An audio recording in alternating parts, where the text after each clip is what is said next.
Hey, it's Terry Gorry, and this is the Irish Law and Small Business Podcast.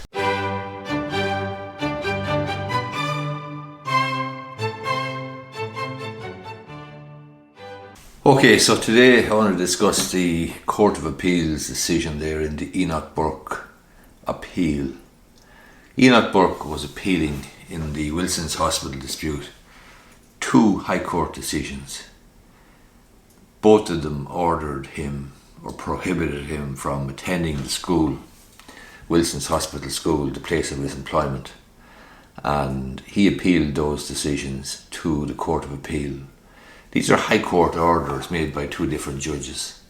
He said that they were unconstitutional, unlawful, illegal, and so on and so forth. But the Court of Appeal dealt with the appeal today. Insofar as they issued their decision today, they had a hearing a few weeks ago, maybe 10 days to a fortnight ago was the hearing, and it was three judges. There's Justice John Edwards, there's Justice Mary Whelan, and there's Justice George Birmingham, who's the President of the Court of Appeal. Now, the three decisions issued by the three separate judges are in agreement. They all agreed to dismiss Enoch Burke's appeal against the High Court orders. I have published those three decisions in the interest of fairness and in the interest of, or for the interest of people who may want to look at the reasons as to why Burke's appeal was dismissed. I know that the whole issue of transgender rights and the issues in this case, according to Enoch Burke, generate a lot of heat and not much light, quite frankly. But I hope that publishing the three decisions on my website, employmentrightsireland.com, will help you, help anybody who's interested, genuinely interested in finding out why his appeal has been rejected by all three judges. employmentrightsireland.com. On my YouTube channel, I'll put a link underneath this video, a link to that blog post, and you can read the three decisions yourself. But for this video, I am not going to touch on the absolutely disgraceful, unprecedented carry-on and behaviour which saw more Gardaí and more policemen landing at the forecourts since 1916 in order to remove 6 Burkes, 4 of them children of parents Sean and Martina. So they were all forcibly removed from the Court of Appeal and removed from the Four Courts complex. I'm not going to go into that. You'll have seen it probably on the news, and you'll probably see it on social media. You'll see it on Twitter and so on. There's plenty of graphic stuff there. What I am going to do, though, is I'm going to read the decision of the President of the Court of Appeal, and it'll give you a good idea as to why the decision was arrived at. As I say, if you want to look at the full decision of the President and the other two judges, Justice John Edwards and Justice Mary Whelan, well then, no difficulty. I'll put a link under this YouTube video, and you can check it out on my blog post on employmentrightsireland.com. According to George Birmingham, discussion and decision, he says, J. Barrett, that's Justice Barrett, High Court judge, and J. Roberts, that's another High Court judge, considered what was involved in identifying where the balance of convenience lay as involving the balance of the impact of the suspension on the appellant against the disruption caused by him in failing to comply with a direction from the board that he stay away from the school while on paid administrative leave. So that's the suspension of Enoch Burke as part of an investigation, as part of a disciplinary process which was in accordance with the circular letter issued from the Department of Education. The appellant, that is Mr. Burke, says both judges were in error in understating or minimising the seriousness of what was in reality a suspension. He points to the fact that the courts in other cases have recognised the serious impact that a suspension may have. That's true. A suspension may have a very serious impact on an individual, and people may look in and say, oh, that person has been suspended from that job, even though it's a paid suspension, even though there's no adverse finding, there's no smoke without fire and so on. But Mr. Justice George Birmingham goes on to say, I've already indicated that I do not disagree with the view that suspension is a serious matter, and certainly not something to be resorted to lightly.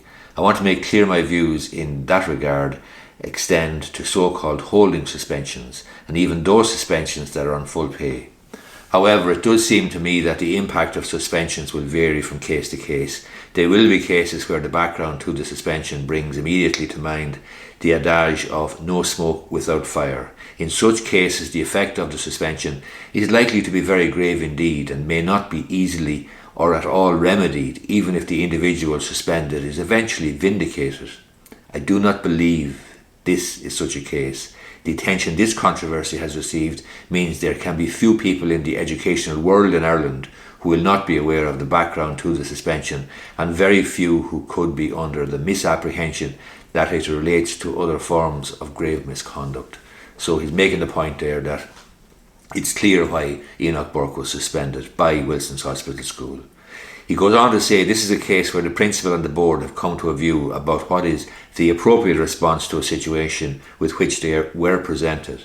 The appellant takes exception to the course of action decided upon by the school and has repeatedly expressed his objections.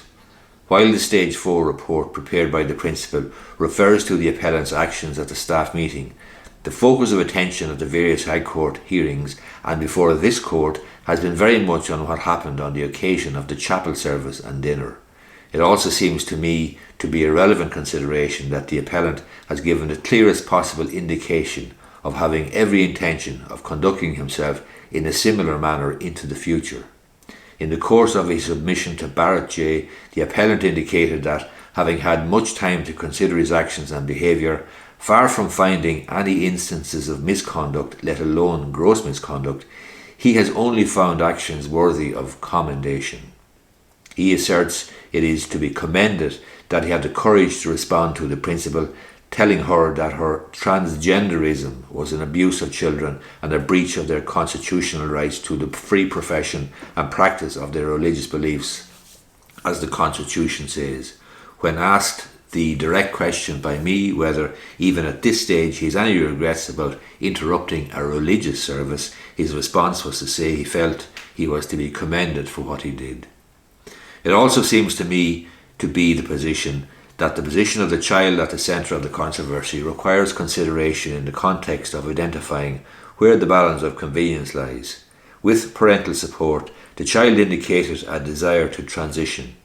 In those circumstances, while it is not inconceivable that an accommodation satisfactory to all could have been reached, given goodwill and flexibility on all sides, it would seem at this stage, given the attitude taken by the appellant, that it is not possible to meet simultaneously the desires of the child and the parents on the one hand, and the appellant's concerns on the other. If that is the choice, and I am afraid that by reason of the appellant's actions it may well have in fact come to that, I would be of the view that the wishes of the child and parents must prevail. So he's saying there that if that is the choice between the desires of the child and parents on the one hand and Mr. Burke's concerns on the other, then he says that I would be of the view that the wishes of the child and parents must prevail. I turn now to the observation by Barrett J., that's the High Court judge, that this case was not about transgender issues, remarks echoed, or certainly I suspect in the mind of the appellant, by the remarks of Roberts J., another High Court judge, that there was no attack on the religious beliefs of the appellant. I am of the view this case is not about what the appellant has chosen to describe as transgenderism, and I would prefer to express my views in terms of the fact that the case is not about transgender rights. I cannot but believe that the term, as used by the appellant, is a somewhat pejorative one, as is his use of the term transgender ideology. These are phrases I prefer to avoid. I do not believe they are phrases that in today's Ireland would find favour with transgender individuals, and I would wish to respect their preferences in that regard. In relation to the suggestion that there has been an attack on the appellant's religious beliefs, I think it necessary to recall the circumstances in which this issue arose. A pupil in the school, along with the child's parents, informed the school authorities of a decision that had been arrived at and sought the support of the school. The school was therefore presented with a choice: to respond positively or to reject the request. If the request was rejected, it would involve saying that the school would be a cold house for the pupil involved. The school authorities took the position that the pupil would be facilitated and that the ethos of the school required that this be so. He goes on to say then that while the identification of the ethos of the school is a matter for the school authorities and may be a matter that arises for consideration at a full hearing, I feel bound to say that I do not find the approach of the school at all surprising. It seems to me that the approach of the school is very much in accordance with wider public policy as articulated in legislation such as the Gender Recognition Act of 2015. That act is not directly applicable in the circumstances of this case, as the pupil involved, being under 18 years of age, has not applied for and is not in a position to apply for a gender recognition certificate. However, it is part of the statute law of the state and is, to a degree, I believe, declaratory of public policy. The long title of the Act is that it is an Act to recognise change of gender, to provide for gender recognition certificates, to amend the Irish Nationality and Citizenship Act 1956, the Civil Registration Act 2004, the Passports Act 2008 and the Adoption Act 2010, and to provide for matters connected therewith. Against the background of the statute law of the state, it seems clear to me that the decision of the principal and of the school is in no sense an outlier. In summary, I am of the view that the appeal against the decisions of J. Stack and Barrett J. must be dismissed. I would like to add that I have had the opportunity to read in draft form judgments that will be delivered by Edwards and Whelan J.J. shortly, and I wish to record my agreement with them. The Court of Appeal, the three judges in the Court of Appeal are of a similar view. They would all dismiss the appeal of Enoch Burke, and that is the position. They're also of the view that the High Court judges, in finding that transgender issues were not, transgender rights were not the issue at the heart of this, they agreed with that finding of the High Court judge, and basically the Court of Appeal has found that there is no attack and no infringement on Mr. Burke's right to practice any religion that he chooses. There's no attack or effect on his constitutional rights. All we're talking about here is the right of the school to suspend an employee in circumstances where they wish to carry out an investigation and a disciplinary process in accordance with the relevant disciplinary procedure as set out by the Department of Education.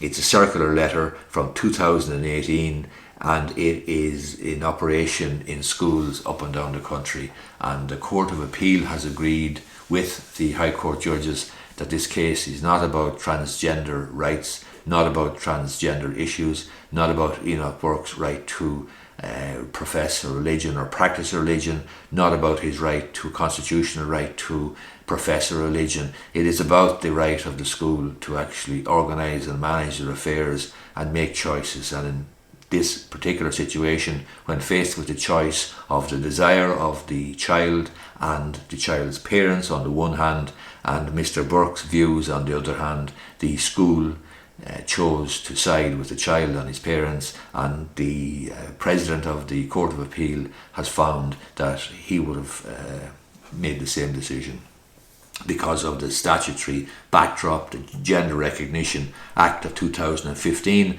and because of the public policy aspirations that are clearly set out in the Gender Recognition Act of 2015 and the decision, as it were, of the legislature to put that legislation on the statute books. Hope you find this video useful.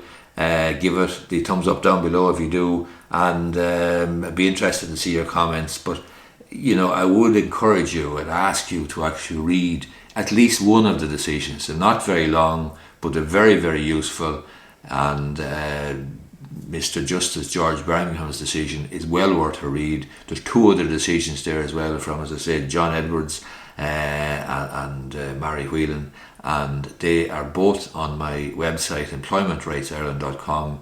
There's in a blog post. Just click the link and have a look, read it yourself before you get up on your high horse and go bananas about what's this country coming to, and so on and so forth. Thanks a lot.